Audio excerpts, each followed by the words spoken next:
Baja ya al mundo real. Deberías aceptar la realidad. No sé cómo funciona eso realmente. ¿Cuántas veces habéis escuchado expresiones similares a estas? No son aisladas las ocasiones en las que convocamos semánticamente a la realidad sin tan siquiera apreciar a qué nos referimos realmente, nunca mejor dicho. Algunas personas consideran deseable mantener un contacto estrecho y reiterado con lo real para no perder el rumbo en sus vidas. Otras se sentirían abrumadas si tuvieran que encarar sin pestañeo un cosmos tan sumamente rebelde, arbitrario e insensible, motivo por el cual optan por evadirse en mayor o menor medida. Quizás convenga dar una de cal y otra de arena para no caer en las garras de la neurosis o la psicosis, ¿no? En cualquier caso, ha llegado la hora de desglosar filosóficamente el rompecabezas de este enigmático y bizarro vocablo. Sin más preámbulos, demos comienzo al espectáculo.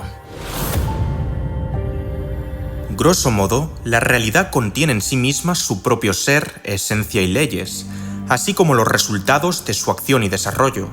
Si se afirma que lo real es objetivo en toda su concreción, no solo ha de distinguirse de lo aparente, imaginario y fantástico, sino también de lo concebido, imaginado y lógico, aquello que pertenece al terreno del logos o razón.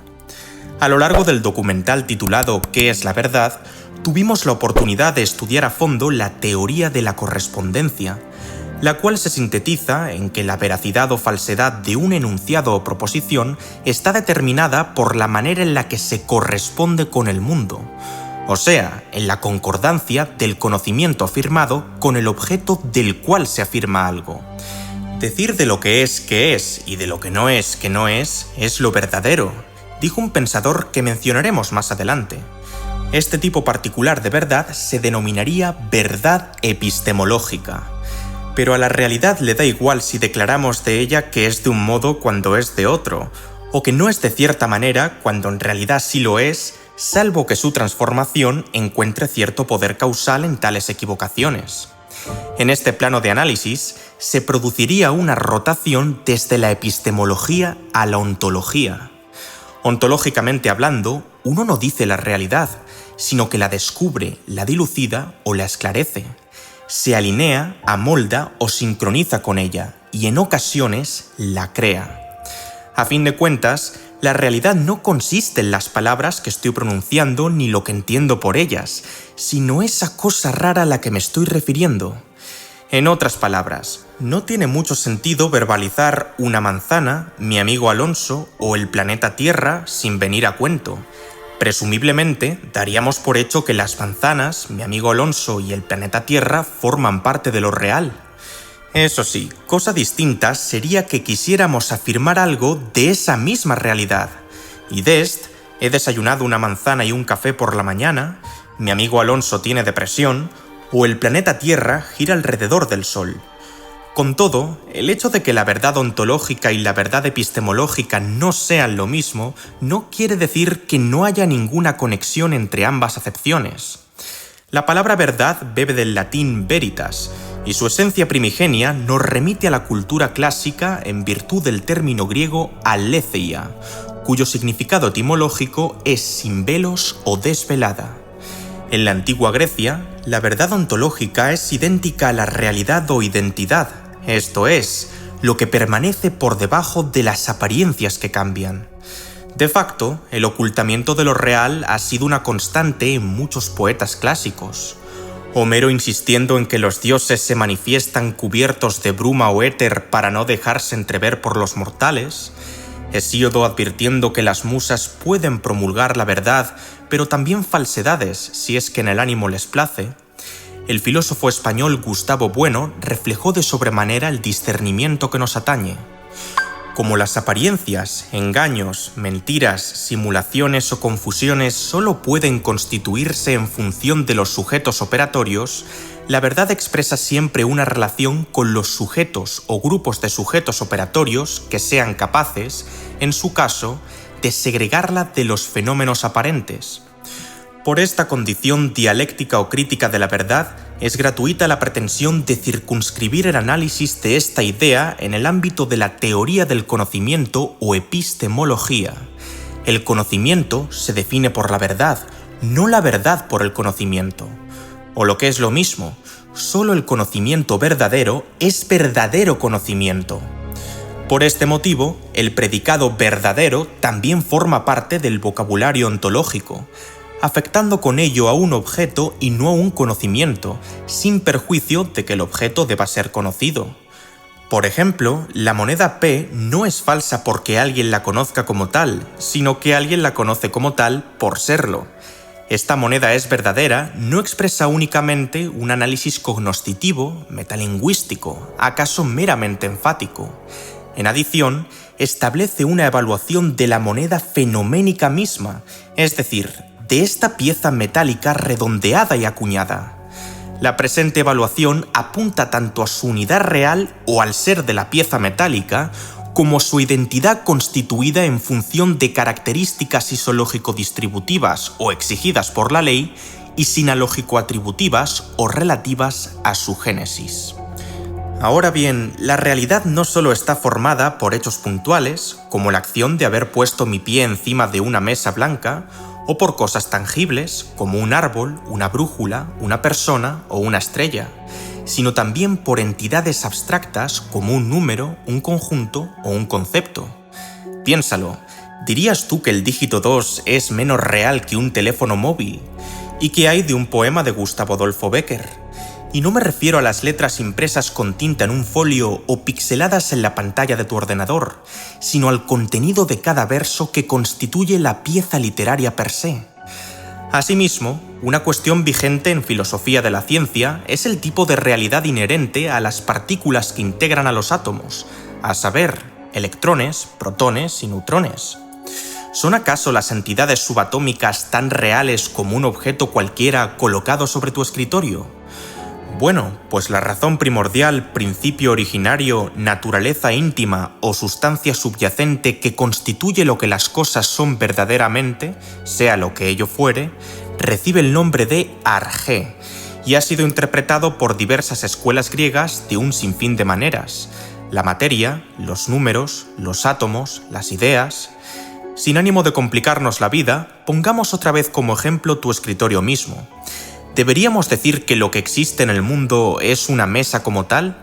¿O quizás sería más apropiado alegar que, estrictamente hablando, hay una estructura de aluminio, un conjunto de moléculas o una combinación específica de ceros y unos? En cualquier caso, el arjé o principio original de todas las cosas subyace a lo sensible, motivo por el cual solo se puede acceder a él a través del pensamiento como función o facultad del alma. De ahí que la verdad sea concebida como aletheia o descubrimiento del ser oculto por el velo de lo aparente. En lo que a esto respecta, ¿qué es aquello que se encuentra detrás de lo que parece ser? Y más inquietante aún, ¿es esa realidad a la cual apunta nuestro aparato intelectual tangible o más bien intangible? Con el correr de las manecillas, hemos podido observar una amplia disparidad de posturas al respecto. Mientras algunos filósofos insisten en que solo lo material puede ser real, otros se decantan únicamente por lo inteligible, e inclusive hay quienes afirman integradora y eclécticamente la existencia de ambos tipos de realidades. Damas y caballeros, me dispongo a abordar dos de las perspectivas más trascendentes tanto dentro de la antigua Grecia como en la historia general de la filosofía. ¡Vamos allá! Creo conveniente arrancar la disertación con una breve síntesis del modelo ontológico y epistemológico de uno de los pensadores más célebres del mundo clásico, Platón. A grandes rasgos, el autor ateniense retrató los distintos escaños de la realidad y el conocimiento en su alegoría de la línea. Para comenzar, su primera aproximación es ontológica, pues divide la realidad en 4 niveles de ser de menor a mayor y agrupados en 2 segmentos principales, el mundo sensible y el mundo inteligible.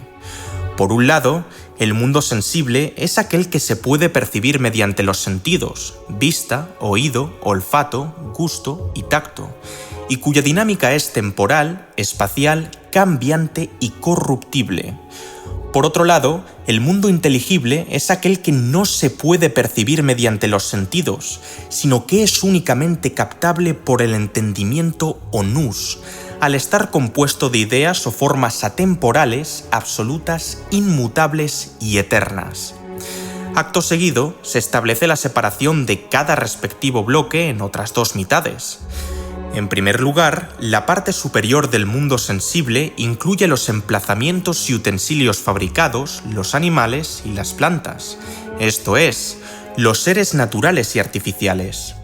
En segundo lugar, la parte inferior del mundo sensible corresponde a las imágenes, es decir, sombras, reflejos y apariencias de los objetos de la parte superior, por ejemplo, un cuadro, una silueta o un poema.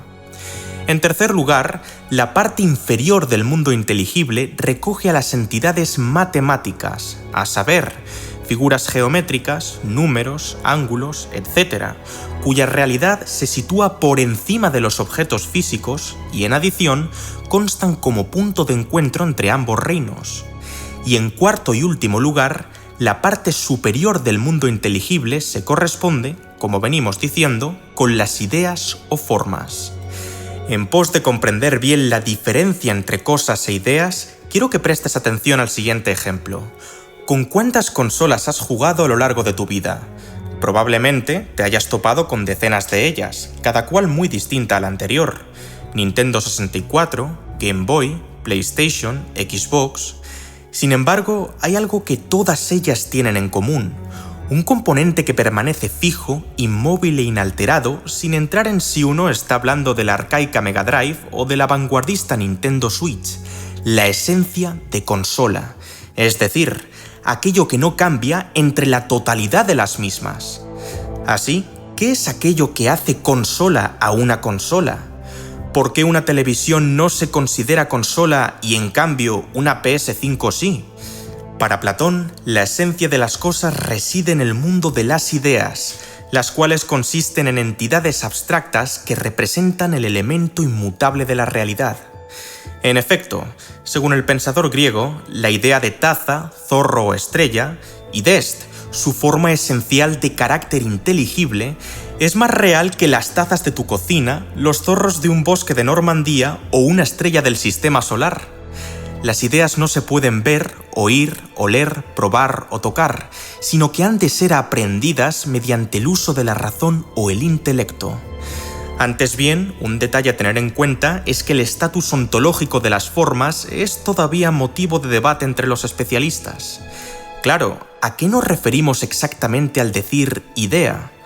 ¿A una definición proposicional, articulada y precisa del concepto en cuestión al estilo socrático?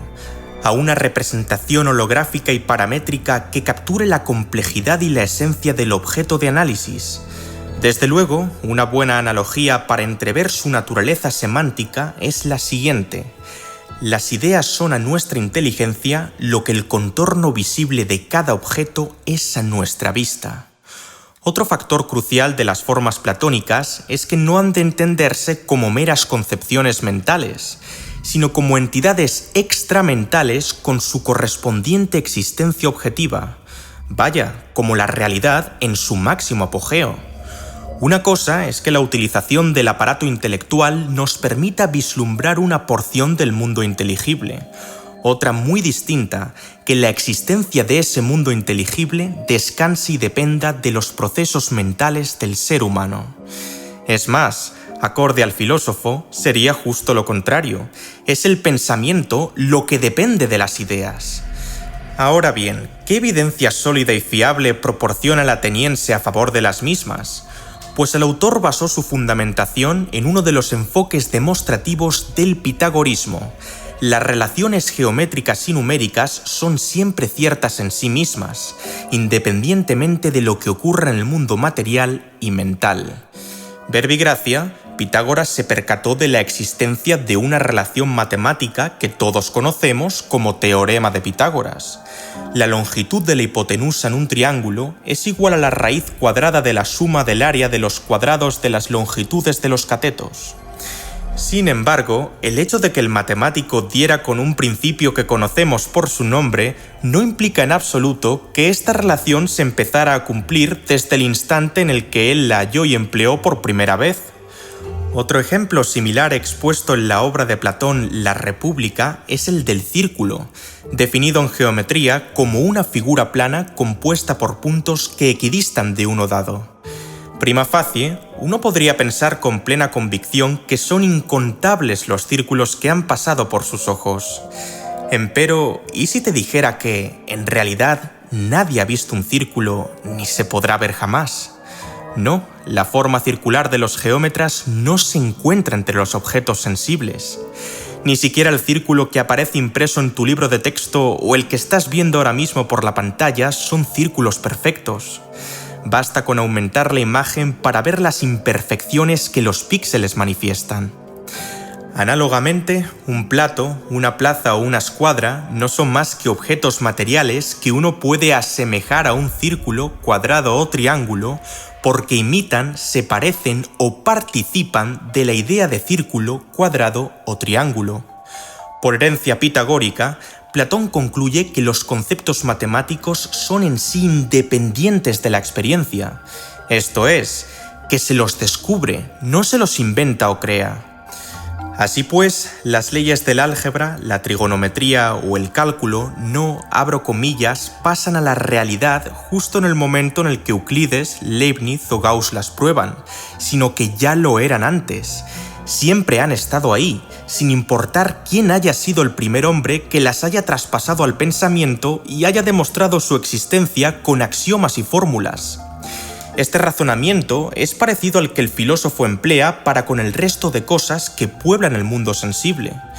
Mismamente, la idea de belleza con B mayúscula no es para él una construcción psíquica formada con base en los caracteres comunes que observamos en las cosas bellas del mundo material, idest, una ciudad, un ruiseñor o una canción, sino un ente que existe por sí mismo. Con esta claridad lo expresó su maestro Sócrates. A mí me parece que una cosa no es bella por ninguna otra causa, sino por participar de la belleza en sí. Bajo este marco, las ideas serían causas finales, finalidades u objetivos de los objetos del mundo sensible. Puesto en palabras más llanas, todas las cosas que se originan sensiblemente pretenden o se esfuerzan por ser tan perfectas, modélicas y paradigmáticas como sus ideas. En lo que a esto respecta, debería existir un reino de formas en el que todas ellas puedan ser encontradas. Un lugar que albergue jerárquicamente todas las ideas perfectas tanto de lo concreto, silla, flor, caballo, río, planeta, etc., como de lo abstracto, los números y las figuras geométricas, los binomios igualdad-desigualdad, unidad-multiplicidad o ser-no ser, y la esencia de verdad, justicia, libertad, sabiduría, belleza y en el pináculo de las formas, el bien. Con todo, es posible que los más avezados de la audiencia ya se hayan percatado de un culminante detalle. ¿No es acaso la alegoría de la línea una representación esquemática de las enseñanzas simbólicas presentes en el mito de la caverna? Así es. Por suerte, ya dediqué un documental aparte a relatar dicha historia para exponer las condiciones básicas del conocimiento respecto a otros términos similares como creencia o saber, así que recomiendo encarecidamente su visualización. No obstante, llegó el momento de completar el discurso con la interpretación analógica que el propio autor le otorgó a la misma. Esta es precisamente, mi querido Glaucón, la imagen de nuestra condición, la condición humana. La caverna subterránea representa el mundo visible en el que vivimos, el fuego que la ilumina, la luz solar, y el prisionero que sube a la región superior y contempla sus maravillas, el alma que se eleva hacia el mundo inteligible. Esto es lo que yo pienso, y solo Dios sabrá si es verdad. En todo caso, yo creo que en los últimos límites del mundo inteligible reside la idea del bien, la cual advertimos con dificultad, pero no podemos contemplar sin concluir que ella, y solo ella, causa todo lo bello y bueno que existe. En el mundo sensible, el bien produce la luz y el astro de la que procede, y en el inteligible, la verdad y la inteligencia. El filósofo sostiene que, de la misma manera en que los cautivos visualizan inmóviles las siluetas sombreadas sobre la pared de la cueva en 2 dimensiones en vez de 3, atribuyéndoles el calificativo de real erróneamente a las primeras, los seres humanos tendemos a asociar la realidad con el mundo material en lugar del mundo de las ideas, pues mantenemos un contacto directo con el primero. En definitiva, existen, con perdón de la confusa expresión, realidades más reales que otras. Mientras que lo inteligible es considerado como lo original, los objetos y seres materiales son tan solo una copia de lo original, y las imágenes, reflejos y sombras, la categoría más vana e imperfecta que existe, puesto que no sería más que la copia de lo original. Platón asocia al mundo sensible con la doxa, esto es, creencias infundadas, probables e inverosímiles de carácter temporal y relativo, y al inteligible con la episteme o ciencia, esto es, el conocimiento racional, auténtico, seguro y justificado de carácter imperturbable y eterno. Asimismo, cada uno de los 4 niveles ontológicos está ligado a un tipo de conocimiento específico. La imaginación o eikasía al de las imágenes, la creencia o pistis al de los objetos materiales, el razonamiento discursivo o diainoia al de los objetos matemáticos y la dialéctica, ciencia del pensamiento o noesis al de las ideas. De forma análoga, cada fase de la alegoría de la caverna se corresponde con una sección determinada de la línea. La eikasía con los prisioneros que contemplan las proyecciones de la pared, la pistis con el prisionero liberado que observa los objetos que producen dichas sombras, la dianoia con el ascenso y salida de la caverna, y la noesis con el conocimiento acerca del exterior de la cueva en relación con el sol, símbolo de la idea de bien. Dicho esto, podéis profundizar más en las plurales vías de adquisición de conocimiento en el vídeo de empirismo versus racionalismo. Llegados a este punto, existen otras perspectivas dignas de miramiento. Por supuesto, hubo quienes no concordaron con la postura de Platón, y no tenemos más que acudir a su discípulo y eminente filósofo de la antigua Grecia, Aristóteles. En contraste con la teoría de las ideas, el estagirita esbozó la denominada teoría hilemórfica, más conocida como hilemorfismo. A grandes rasgos, este enfoque concibe al ser u ousía como un compuesto de 2 principios esenciales, la materia o hile y la forma o morfé. ¿Cuáles son sus características fundamentales? Para comenzar, el ser o sustrato de las cosas puede ser dicho según sus propias causas, esto es, aquello de lo cual se hace algo. Es así como Aristóteles esboza 4 maneras de comprender el porqué de una cosa: la causa formal, id est, la forma; la causa material, id est, la materia; la causa eficiente o motriz, id est, el principio de movimiento; y la causa final o teleológica, id est, la finalidad. Por fines prácticos, indagaremos únicamente en las 2 primeras. Por un lado, la materia consta como aquello de lo cual está hecho algo. Por ejemplo, la madera es materia de la mesa y las letras son materia de las sílabas. Aún así, cabe recalcar que el término materia es relativo. Véase, los ladrillos son materia relativa a una casa, y a su vez, la arcilla es materia relativa a un ladrillo. De hecho, si nos preguntáramos por la materia de la arcilla, volveríamos a dar con otro elemento, y así indefinidamente. Tan lejos como llevemos la investigación, seremos capaces de dar con la materia primera de la que están hechas las cosas, dado que la materia se presentará siempre indisolublemente unida a la forma. Y de ahí que el pensador hable de una materia próxima y de una materia remota. Con objeto de ilustrar este punto, inserto un fragmento de la obra Metafísica. Aunque una línea se descomponga en mitades al ser dividida, o el hombre en tendones, huesos y carnes, no deben considerarse por ello estas cosas como partes de su sustancia, sino más bien como materia, esto es, como partes del compuesto total, pero no de la especie ni de lo que se expresa en el enunciado. Así pues, la materia constituye per se un principio pasivo. Necesita ser informada, a saber, actuar en conjunción con la forma para convertirse en sustancia. Habida cuenta de lo anterior, la forma consiste en aquello que hace que una cosa sea lo que es. Véase, lo que hace que la mesa sea mesa y no silla. Un tanto ambiguo, ¿no creéis? Para aclarar este punto, invito al espectador a ubicarse mentalmente varios siglos atrás frente a un trirreme griego.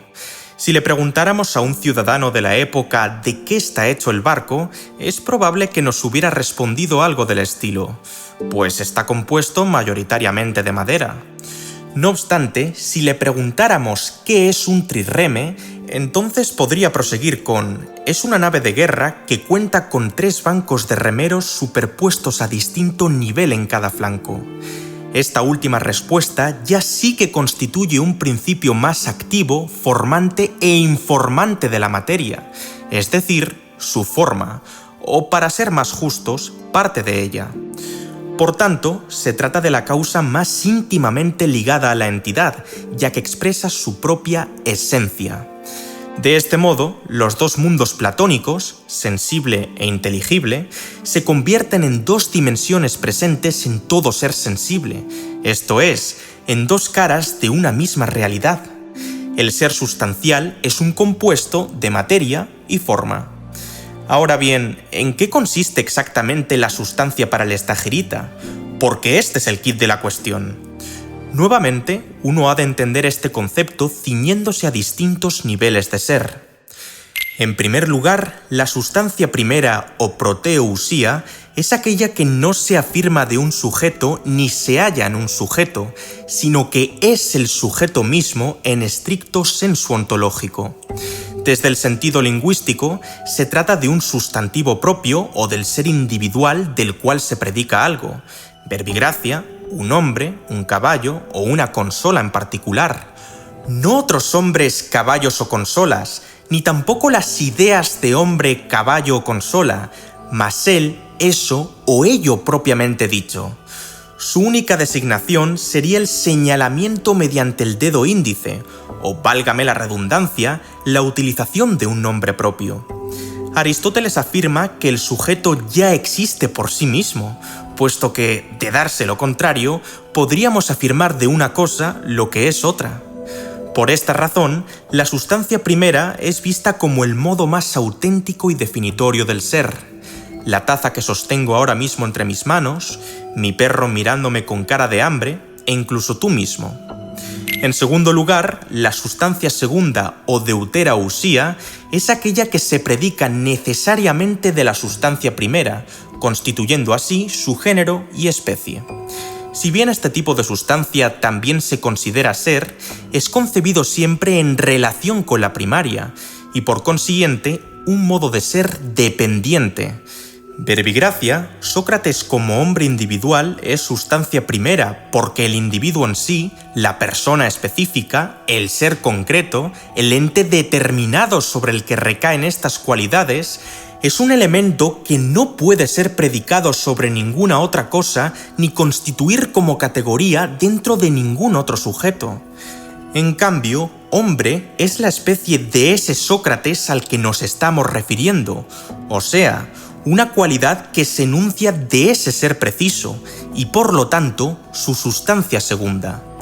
Según el autor, la amalgama de predicados y atributos inherentes a la cosa particular no cambiará mientras la sustancia primera permanezca en su ser en el tiempo, es decir, a lo largo de los cambios que padezca durante su existencia en el mundo.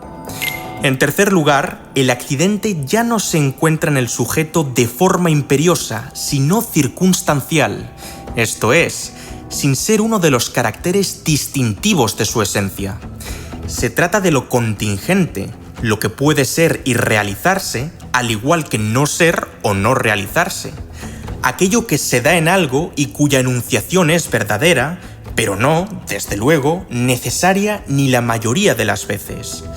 Desde un sentido más superficial, los accidentes se entienden como propiedades que pertenecen a cada cosa sin formar parte de su entidad, a saber, cualidades sensibles de los objetos que son de determinada manera, pero que, concebiblemente, podrían ser de otra. Verbigracia, la taza que sostengo en mis manos está caliente y es de color negro, pero también podría estar fría y ser de color blanco. En resumen, lo sustancial primario es aquello que es en sí mismo, es decir, el sujeto individual y concreto. Por ejemplo, este lápiz, mi taza o aquel sujeto. Al tiempo que lo sustancial secundario y lo accidental será en tanto en cuanto el sujeto al que se refieren exista de facto. Asimismo, dicho ser podría darse necesariamente, por ejemplo, como animal racional en un ser humano cualquiera, o eventualmente, por ejemplo, como castaño, alto o inteligente en ese mismo ser humano. Como podéis apreciar, Aristóteles también esboza una jerarquía ontológica o categorización del ser en múltiples niveles de importancia, mas esta diverge respecto a la de Platón tanto por cuanto discierne lo esencial de lo sustancial. Sin más dilación, retomemos el caso previo de la consola para ilustrar esto mejor. Por un lado, el idealismo platónico considera a las formas como la esencia de la realidad.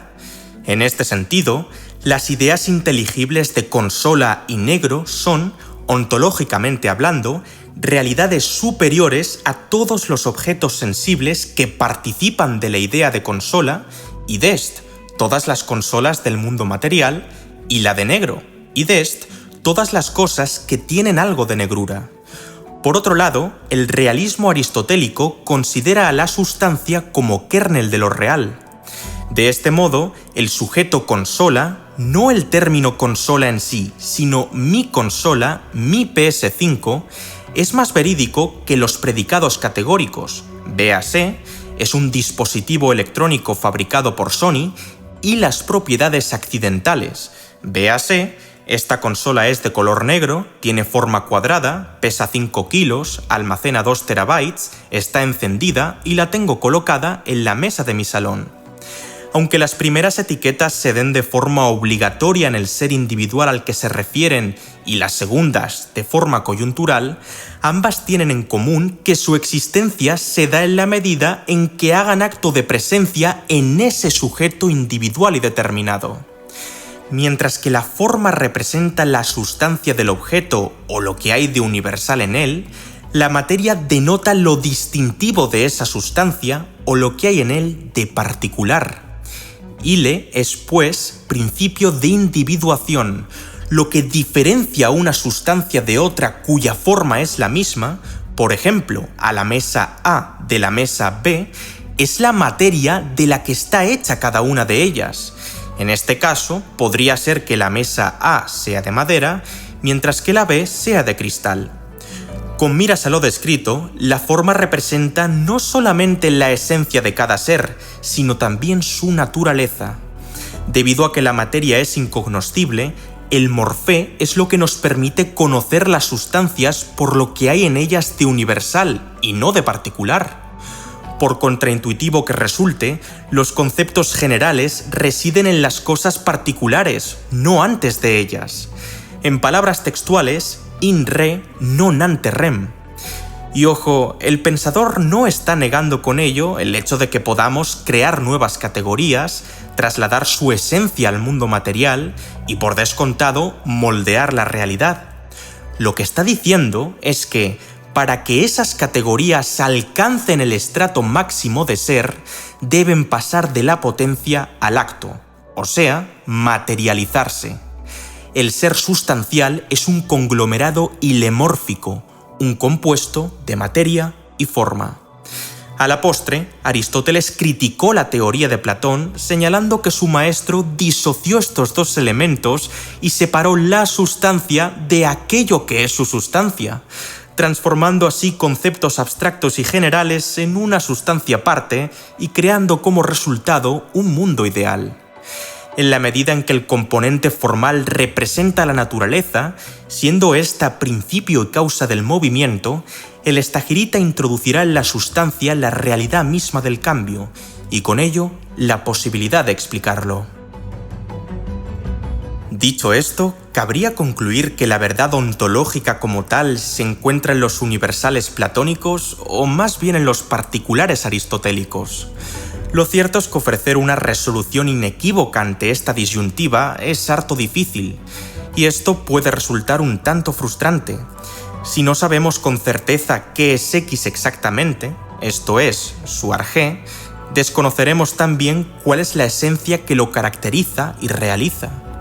En suma, la discusión que nos concierne no habría hecho más que comenzar para otros filósofos de renombre como René Descartes, San Agustín de Hipona, John Locke, David Hume, George Berkeley o Baruch Spinoza.